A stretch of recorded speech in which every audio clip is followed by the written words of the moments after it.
दसैँ र महिनाको कति कमाउनुहुन्छ? लगभग 1 लाख रुपियाँ कमाउँछु नानी। ओहो, यो दसैँ र 1 लाख? हजुर, यो झ्याप्पै कसैले धुन मान्दैनन्।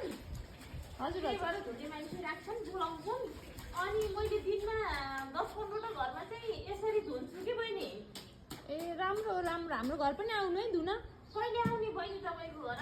आउनु न, भोलितिर यस्तै दसैँ। तर हामी 1 लाख दिन सक्दैनौँ है, हामी होइन गरिब। बहिनी, महिना चाहिँ 1 लाख हुन्छ भनेको, दिनको 1 लाख होइन नि।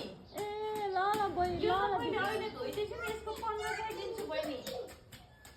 एउटा दुःखको सय हो। अब तपाईँ आफै हिसाब गर्नुहोस्, पढेको लेखेको मान्छे। अब हामीले त्यो बेलामा पढ्न पाइएन बहिनी, त्यही भएर यो काम गर्दैछ। यो मेरो पुर्खाको काम हो कि बहिनी।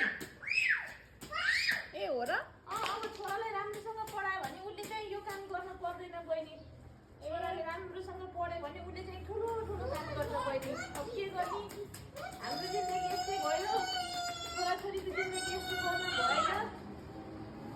ए ल ल दिदी। ल बहिनी।